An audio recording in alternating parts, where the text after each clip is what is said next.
Andre, need üleminutute kaotused tee, mis tahad, ikkagi kõige retsimad?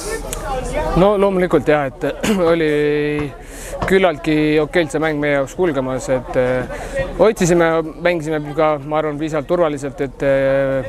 viik oli see miinimum, aga jah, ütleme nii, et sealt keskelt minu ja Karli vahelt õnnega pooleks hüppasid järsku läbi ja järsku oligi jalg vaba Kostjal, et hästi lõi ära ja tõesti väga mõru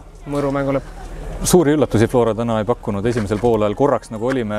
krampis või šokis, aga sealt edasi kuni mängu lõpuni tegelikult ikka üsna stabiilne oli see meie liikumine ja mäng. Jah, eks Flora mängis oma tavapärast samamoodi, eks neil on ka oluline kaitses kindel ja otsida neid meie eksimusi, et midagi me neile kinkisime, mingid väravad nad sealt ka said, eks, et jah, küllaltki ikkagi võrdne mäng, et oli näha, et mõlema meeskonna jaoks kolmas mäng nädalas, et võib-olla need kiirused ei olnud päris need ja natuke praaki tuli palju, aga jah, et ei üllatanud selles suhtes. Mõlema lähikonkurendi käest nüüd nädala sees Nõmme Kalju Flora käest saadud sellised üheväravalised kaotused, hooaja algusfaas, ütle midagi julgustavat fännidele, kes täna olid siin jälle arvukalt kohal. Ei, muidugi, et siit saab ainult paremini edasi minna, et eks muidugi ise saame ka aru, et ükskõik kellega hooaja alguses mängid, et ikkagi 2 kaotust järjest ja 3 punkti ainult tabelis, et peame väga kriitiliselt sinna suhtuma nagu, et kindlasti mängupilt läheb paremaks ja nagu täna ka nägite, siis mäng oli okei ja publiku toetus oli ka super, et tänud kõigile, kes olid vaatama. Timo Fröll. Karla kibe kaotus 1-2 Floralt, aga treeneril meeskonnale täna vist väga palju etteheita ei ole. Kindlasti mitte, et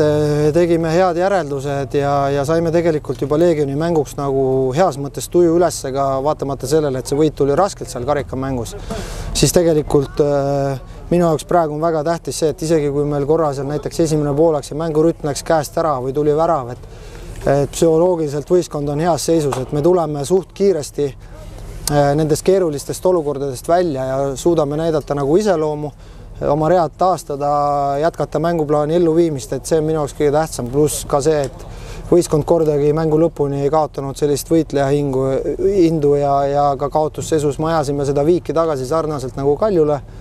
ja mäng oli veidi teise iseloomuga, et see oli selline juba kõva tipplahing juba minu silmis, et suutsime kindlasti parema mängu teha kui eelmine nädal.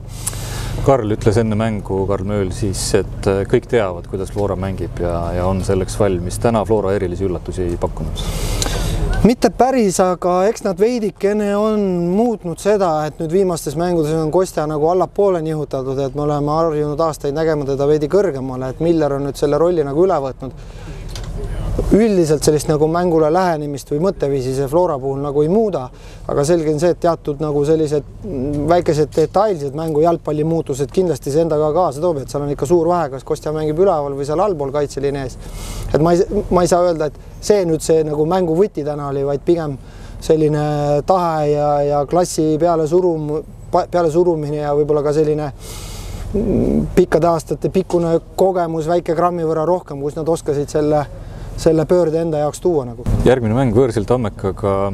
ega ei olegi muud kui siit Flora mängust kõik see hea kaasa ja rakendada seal Sepa staadionil. Ja kindlasti peame kinnistama oma tegemisi ja uskuma sellesse ja